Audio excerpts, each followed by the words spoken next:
Awesome. Well, welcome to another Global Class Growth Stories series. We're super excited to have Christina Lee here, Vice President of International Growth at Chegg. Before we get started, a couple things housekeeping wise. We'll have time for Q&A at the end. If you have questions that come up throughout, you can either message me directly, Aaron, or just send something through the chat in general. And we'll make sure to ask that at the end, but also have a chance for people to audibly ask questions as well. And just one little side plug. So Klaus and I have been working for 2 years on this thing right here, Global Class.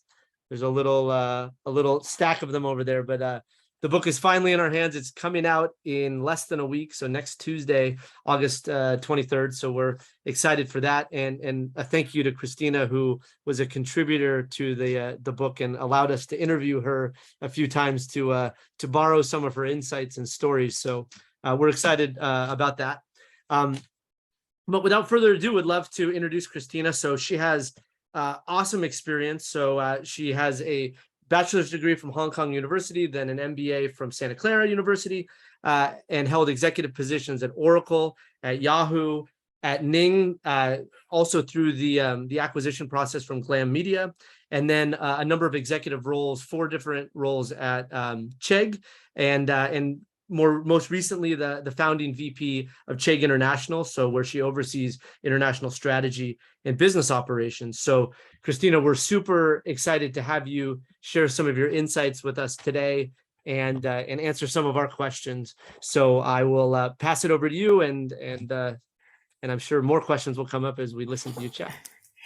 Well, thank you for the opportunity, Aaron, and really appreciate the chance to contribute to your book. I wish I had that book when I started with the international role, because the funny thing about international is that I think you guys have trademarked the term entrepreneur, but in so many ways, you are an entrepreneur by definition, because you're trying to innovate and create something within the current boundaries of a business, because after all, you're not creating a different company, but you're trying to create new revenue streams or new products and services to support a much bigger audience. And so how do you find a starting point? And I had a lot of fun chatting with you guys, and I can't wait to see the book. And I surely will get hold of it once I can.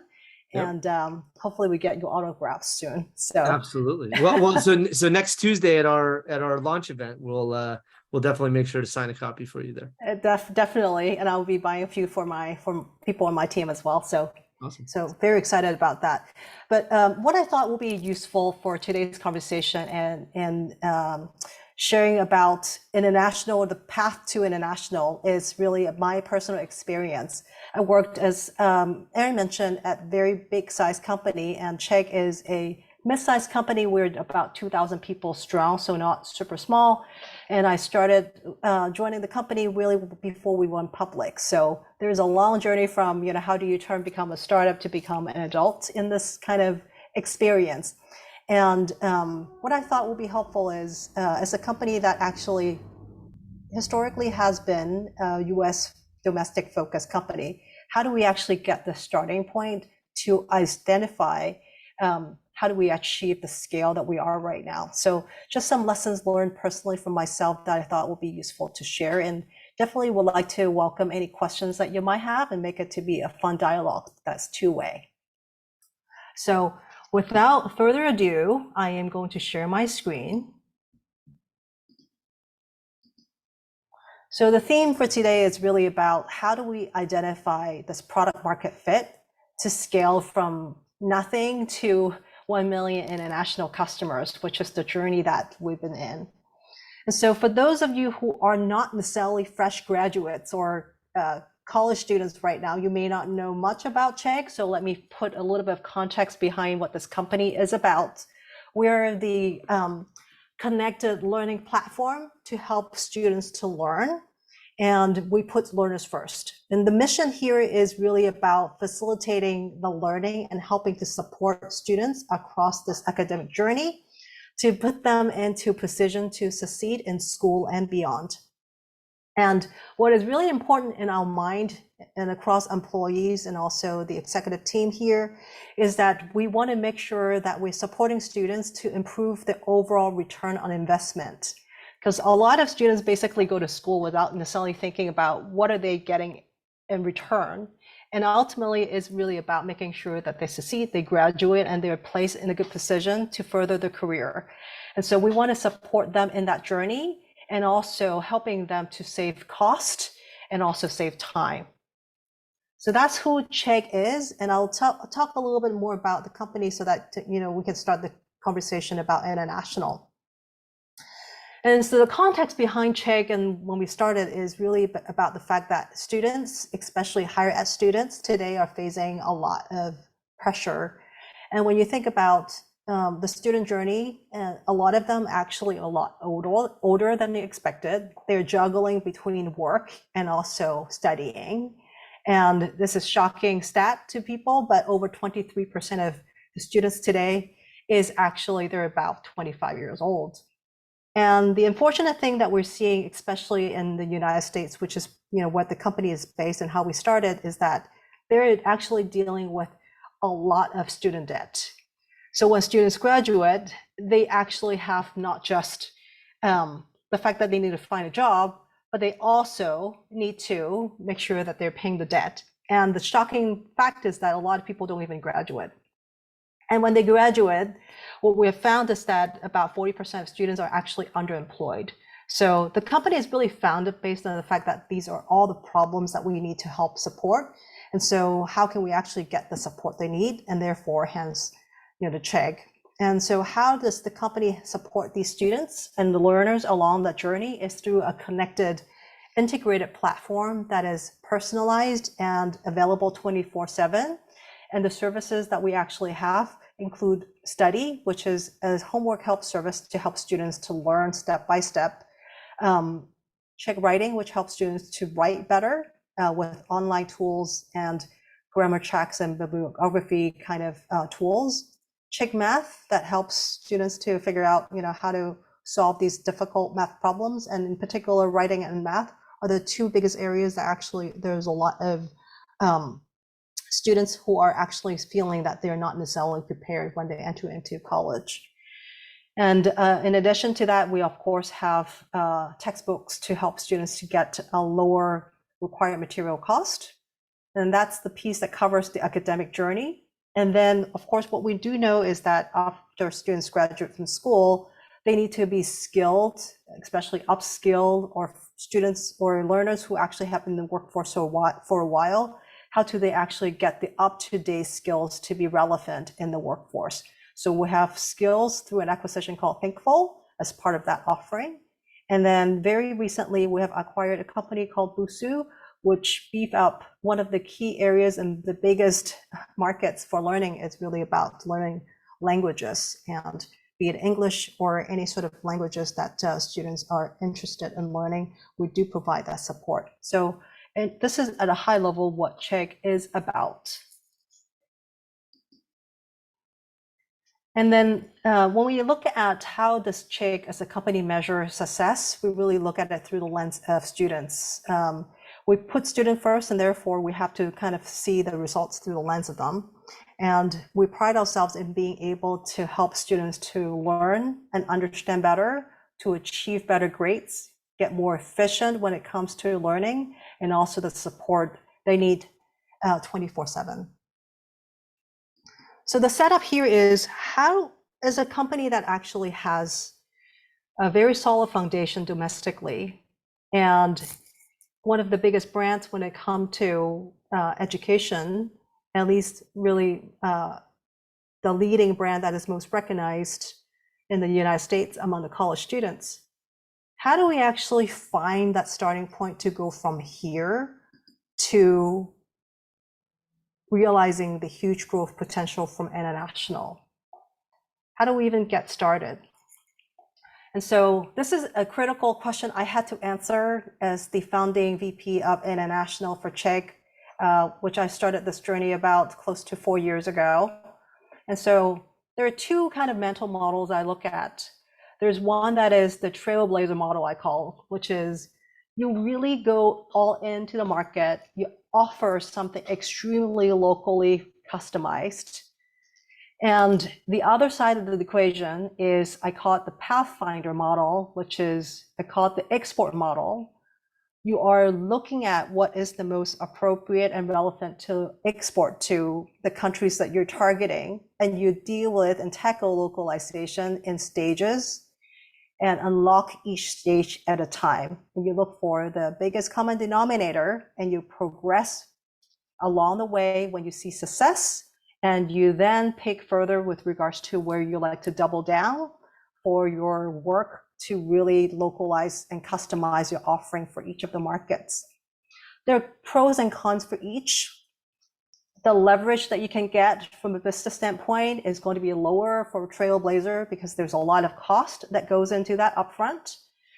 The velocity, meaning that the speed that you can actually go is lower also because it takes a long time to develop something that is completely custom and requires very heavy investment.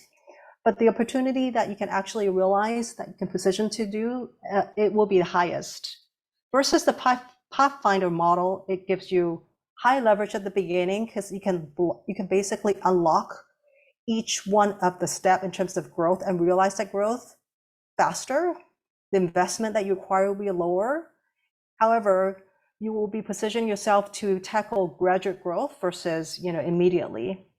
And typically, for a company that are at scale already, it will be easier for you to do a Pathfinder model versus the Trailblazer model, because you really have to prove and make that initial sort of quick wins and establish yourself so that it's clear for the executive team to understand that, okay, this is really something that has huge potential.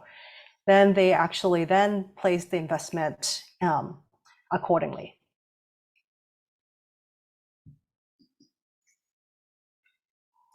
And as we think about how do we identify, okay, that's great. So let's say that we tackle with the Pathfinder model and we tackle this opportunity. We still need to figure out exactly where that we see the product market fit and how do we identify the product market fit. So how do we find a starting point from a geographic location? Because you always have to figure out which countries do you want to tackle first, and also what kind of localization opportunities that you like to identify. So the way that we have done it is really through understanding the product and market fit.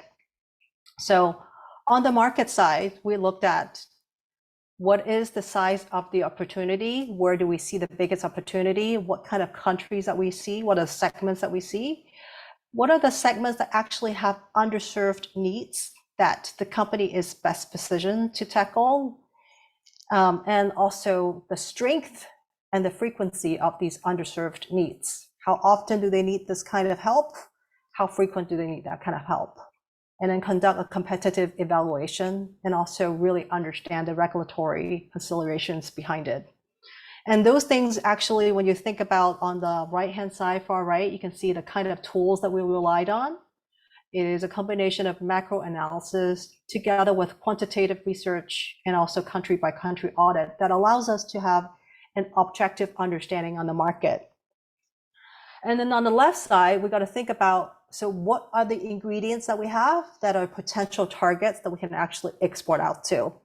So those include, okay, of all the products and services that we have, which ones we believe is the most exportable, quote unquote, because there is a high level of relevance between what you offer to what the market actually needs. And then after you figure out, okay, we decided on the path, which one that we think is the most exportable and relevant to the market, and you see high potential, then you ask yourself these fundamental questions, including, well, okay, am I positioned to tackle that growth? Is my product discoverable to the audience there? Do we speak the language? Can they understand us on the site? Do they understand the value proposition? And yeah, let's say that they understand the language. Can they actually pay you? So these are really the basic kind of fundamental core product experience questions that you have to ask yourself as somebody who's really running and leading the international charter. After that is really about, okay, let's say that we're able to position ourselves to tackle that growth. Is our moat extensible? And are we able to defend our growth so that when we invest in it, we're not going to be overwhelmed by the degree of competition. And then lastly is because regulatory concern, and this is certainly the area that I have learned a lot over the years, is something that typically you are not necessarily thinking about, but actually it's quite important as we understand how do we enter into each one of these markets. Being able to understand the compliance needs and have a team to adapt to those compliance needs will become critical so that you can actually position yourself to attack that growth. And so the tools that we rely on to understand the product fit really is, and this is something that is actually a lot more time consuming and more complex than people imagined, is really data instrumentation so that you can slice and dice your view by all the geographic locations that you care about and ensuring that the site analytics is set up to address that. We also rely on UXR extensively for us to understand the product experience and potential gaps, and then lastly followed by an internal audit. And the key is really to keep in mind that you should be open-minded when you identify the product market fit, because otherwise you might have overlooked easily the areas that you actually have a potential to enter into these markets that you otherwise won't assume. I'll go into the example really quickly here. So this is a real slide that we have utilized as part of our earnings report recently. And so typically when you think about a US-based company, anybody who is talking about international would be like, let's attack the adjacent markets. And the adjacent markets are places like Canada, Australia, UK, because they all speak the language.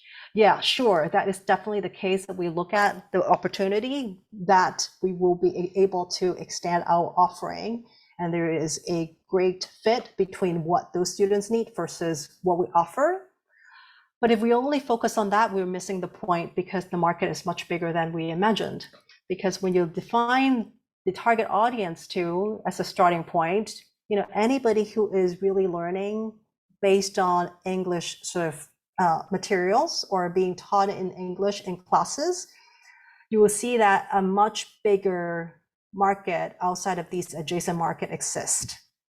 Places that you have never imagined, including places like Saudi Arabia or Malaysia or Germany or even Puerto Rico or Netherlands and Philippines and Mexico, Turkey, places that you never really imagined that would be part of the relevant audience become relevant. And therefore, we now have a much more exciting target to go after. And further than that, when you look bigger in terms of who really are your value proposition being able to drive relevancy to, it will essentially be all the students who are actually currently in high school to higher education. So that becomes a much more exciting opportunity to address. And that's certainly a lesson learned for us. And ultimately, after you've identified the product market fit, the locations that you like to focus on, and the product and services that you like to extend to these markets to and quote unquote export to, how do you get started so that we can actually get the teams top to bottom to be aligned? And that really is not just within the business team, but actually with the product team, the marketing team, for us, content team, customer support team, finance team, analytics team, and really all across the company so that they are rallying behind you because you need all the support to help you to get to the next level. Is really to provide a framework to help them to understand why you have picked these markets and why you have picked these services through, I call it the path of least resistance. You need to, on one hand, show why that these markets matter based on the headroom for growth. And then the other hand is illustrate what is the higher chance of success versus lower chance of success, so that all the great ideas that can support you behind it can be rationalized, as well as the geographic focus that you have for the team.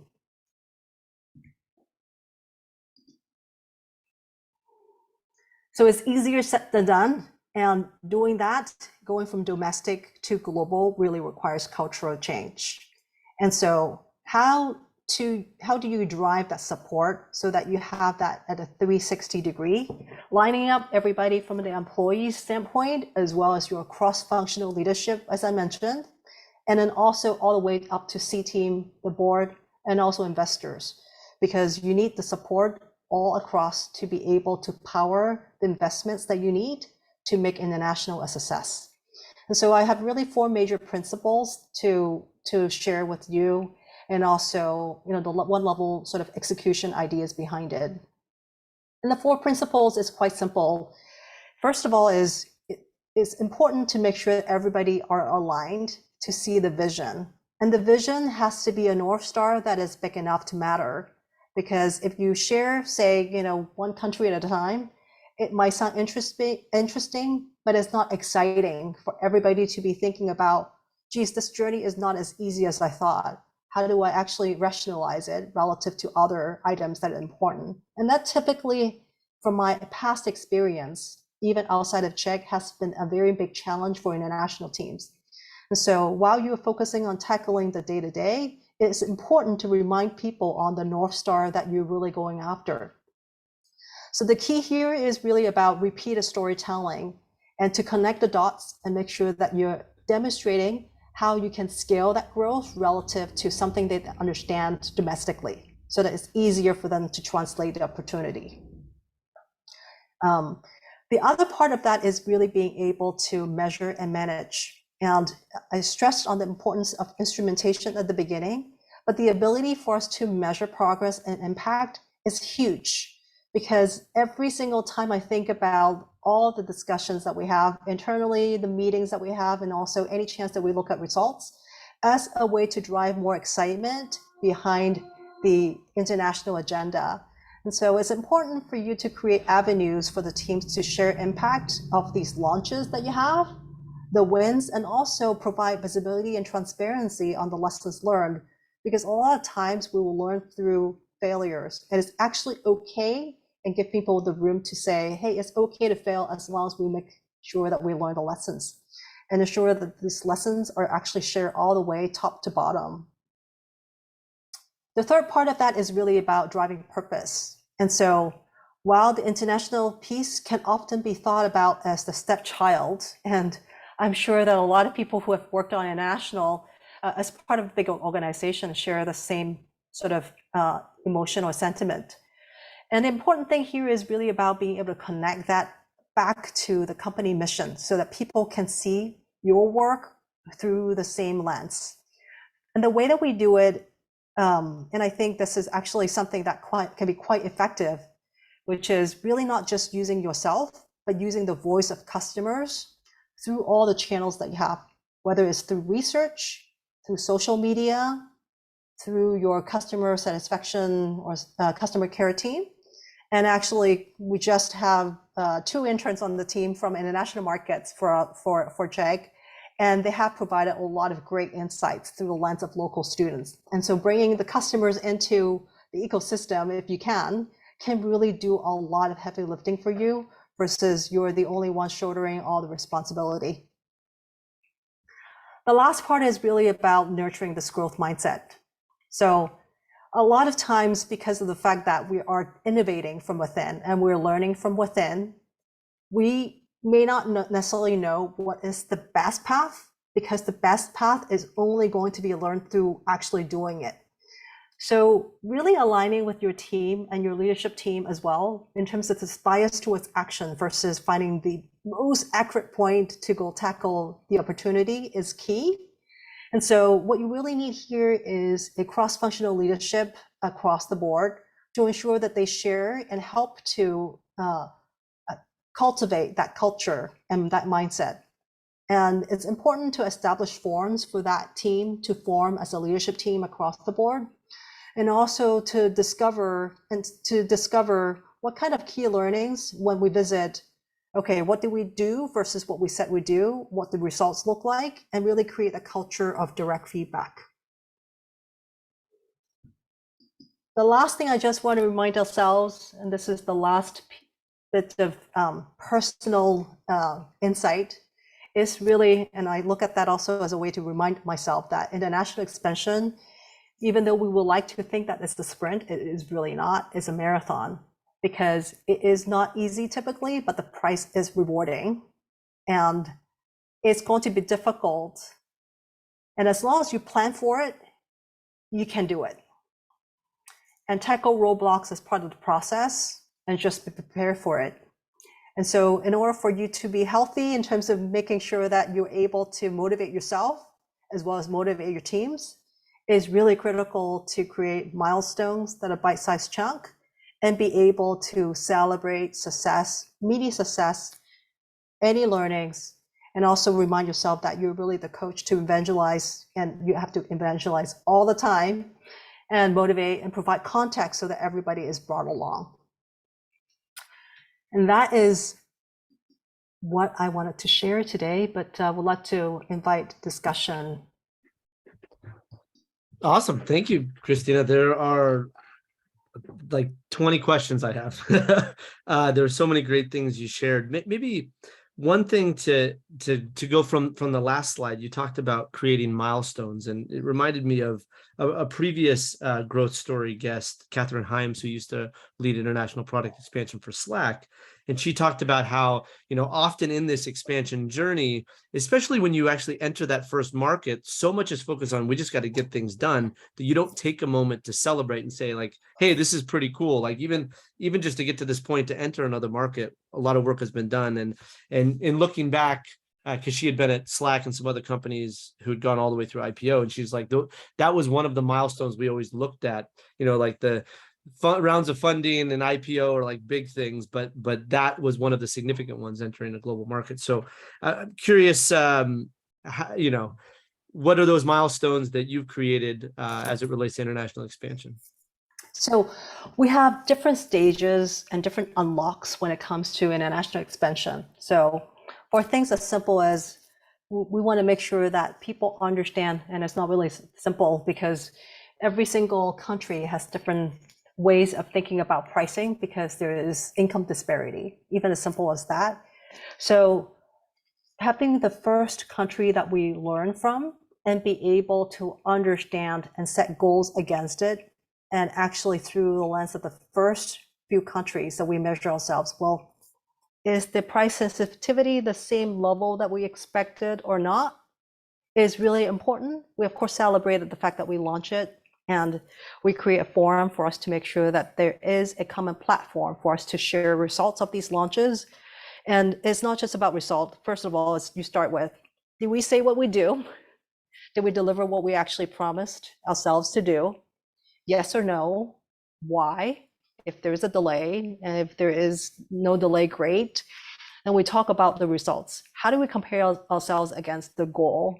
And based on that, what do we learn? And I think it's actually really important to think about whether the learning that you have can be translated to other markets, because in some cases you can't. You got to be honest about it, so that you set expectation and preparing that, hey, you know what? We really need multiple market sort of insights to be able to draw a conclusion. Absolutely. One of the other thoughts that came to mind, or details I wanted to learn a little more, was on your chart that talked about the path of least resistance. You talked about, headroom for growth. That totally makes sense, market size and otherwise. But you had talked about higher chances of success. How do you determine, what are some of the criteria around what determines whether you would have a higher or lower likelihood of success in a market? Yeah, so a few things will go into that dimension. So higher chances of success, including is internal and also external. The internal side of the equation we'll be looking at, well, first of all, do we have the capability and the foundation that allow us to tackle those opportunities? Let's say as simple as, we'd like to make payment methods available for all countries. And that's a hot topic when you actually listen to a lot of the earnings call for companies that are trying to tackle international, because it's a common thing. And this is not necessarily as easy as people think. Payment method is something that actually there are a lot of technology companies that are there to help to support you, because you got to figure out, well, how do we actually talk to make sure that the system that you have is working with the current system that you're utilizing? Is there any kind of regulatory requirements that you have to think about? Are you established locally so that you can actually allow yourself to be in a position to pay in certain countries. And every single country has their own different kind of rule. And so that certainly goes into the internal technology availability, how the internal side of the equation goes in. And there are a lot of things that feed into that. And the other side of the equation is going to be about, do you see any sort of momentum that you are finding in the market? And the third part of that is also about the regulatory piece I've talked about. So there's some countries that have extremely strict regulatory requirements. They might be more difficult to enter. I'm going to use North Korea as one example. It's probably not really easy extreme example. It's a very extreme example. It's probably not that easy to penetrate into North Korea, nor is it a good idea from a compliance standpoint. But that would be an example. So those are the factors that go into that. And lastly, of course, is do you see close competitors in the market? And you can find yourself in a great position for a lot of times, especially for products that are really tech driven and innovation driven, that you might actually find some white space, and therefore the internal kind of constraints that you have might be more important. So it's really about the external and internal view and the assessment through all these kind of key factors. The key question, and there might be different flavors to that, but the key question is, do you see areas why you are constrained to attack that? And also the other side of the equation is that there's some markets that might be highly risky, but also highly, high potential. And you need to sort of think about your bets as a portfolio bet. Where do you want to place your emphasis? What is the company sort of overall financial situation that can allow you to have higher risk or lower risk, or high, immediate return or return later? It's really company by company, but these are the factors that certainly got considered as our part of the international journey. It reminds me of a recent podcast we recorded with Jeff Bleich, who's the chief legal officer at Cruise, and he's an attorney and was actually ambassador for the US to Australia. But he was talking in terms of risk and thinking about everything from financial risk to reputational risk, and that reminded me of the constraints you were talking about. So I got a direct message of a question from Janet, and this is cool, Janet, because this is also actually the next question I was going to ask. So she asked, how do you prioritize the market to go into? Do you go for easy wins, countries with the most fit to the product versus minimal customizations or otherwise? And maybe to also put it in context, because this reminds me of a conversation we had with Jerry Luck, who is the CEO of Firework, and they're kind of like almost like TikTok video customer interaction tool for businesses. And he says, you look at it like almost on a spectrum. And a lot of companies tend to go whale hunting. They'll go like, all right, we're going to go from let's say US to another big market. And another big market that often is thought of is China.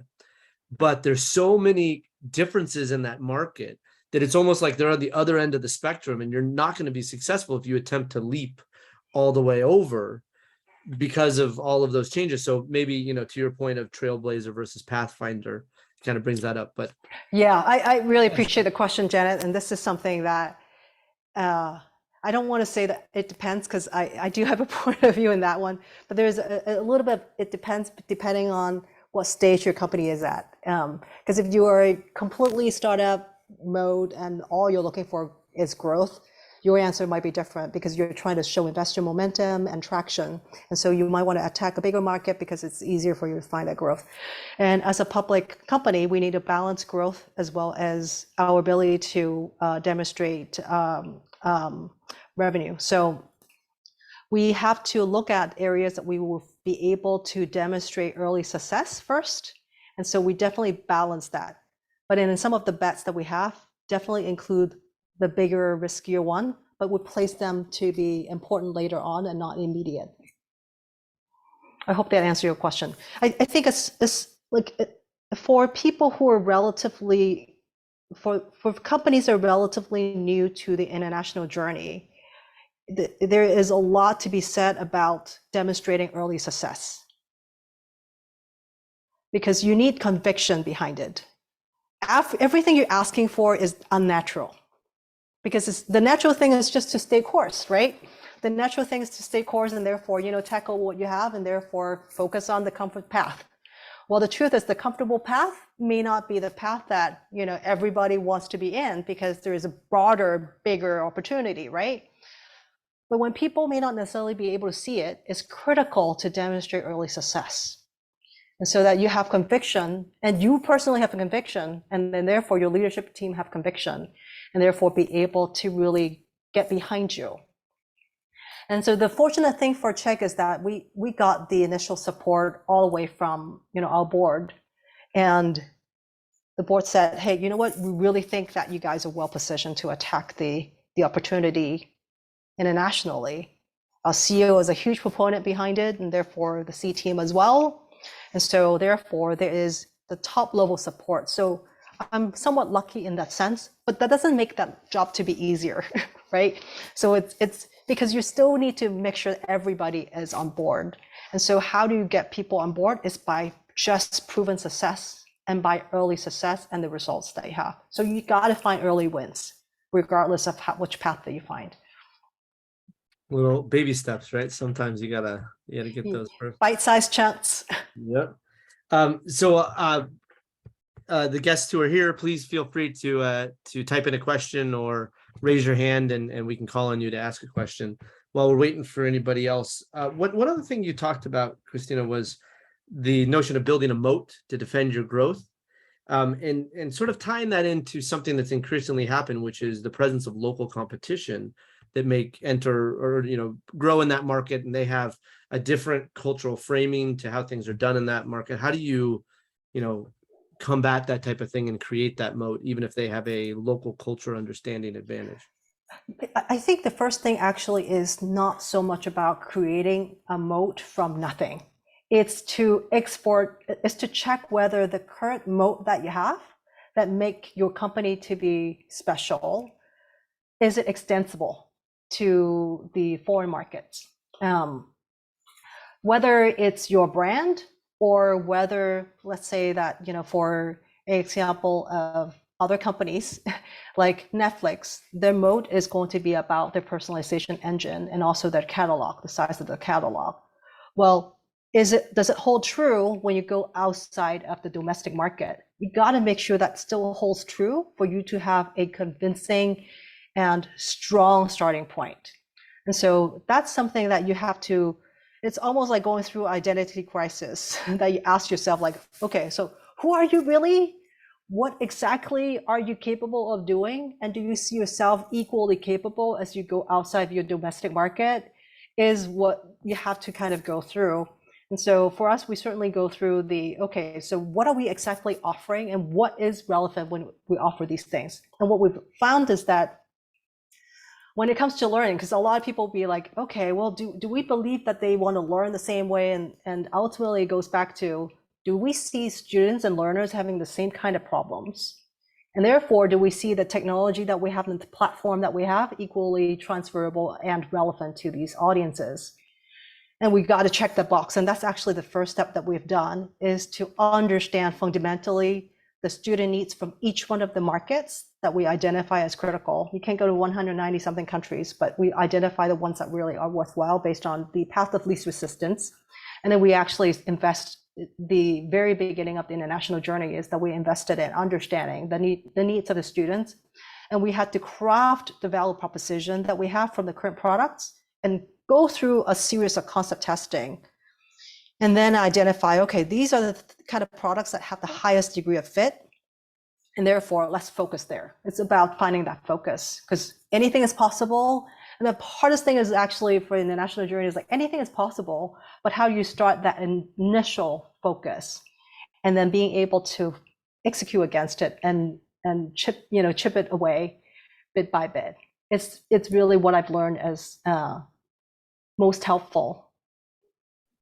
Yeah. So one theme that we've seen coming up over and over again in this whole topic is this notion of balance.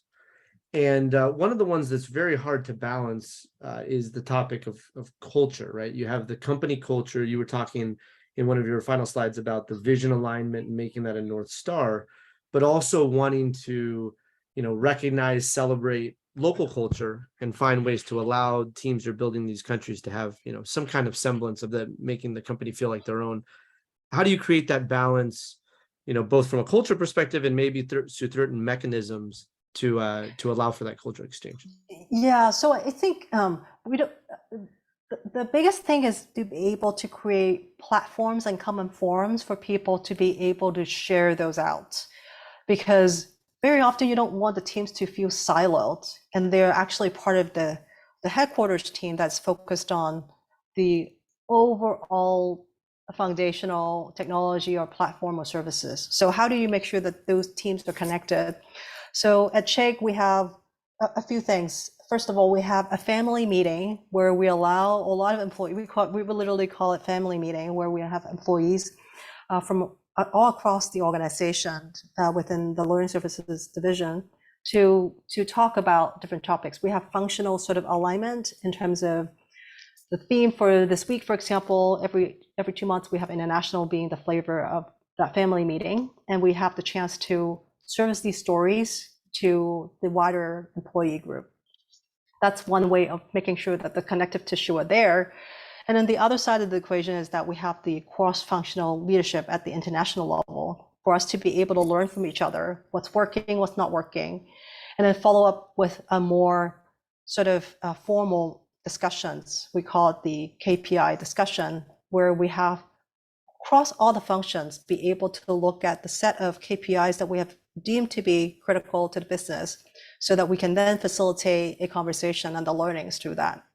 So that's at a high level, the forums that we have created that we found really useful. And it's really critical to be able to find not only for your own team, but actually allowing the broader team to be able to see and get the context of what's happening. Does everybody just eat food in their different locations as part of the family meeting too? Is that it certainly isn't a different time. It's hard to see if they're eating it together, but we certainly have a lot of stories that we share in that discussion. That's cool. Any last questions from anyone? So I know we're coming to the end of time. There is one more question I had. So you've made multiple reference to regulatory being a big issue, and the analogy we like to use within one of our frameworks, the spider chart localization premium analysis, is that the top parts go to market, the bottom parts operational. And we use the analogy of an iceberg because often you think about that go to market, changing language, marketing, value proposition, other things, but there's so much below the surface. So as someone who is not just responsible for business strategy, but business operations in all these places, in looking at the context of regulatory as well, I would talk about how you view that, maybe some things that are overlooked or otherwise that maybe people don't know. I probably shouldn't talk about that, otherwise the legal team will be all over me. Whatever can be said, nothing I'm just confidential. kidding. I'm just kidding. So I think the key thing is to be able to, first of all, be able to have a playbook for the markets that you care about, that you're aware of things that you otherwise would have easily overlooked. Things like, what is the requirement when it comes to having a local establishment, and what kind of areas will force you to be in that position and not. Common things like that they're easily overlooked.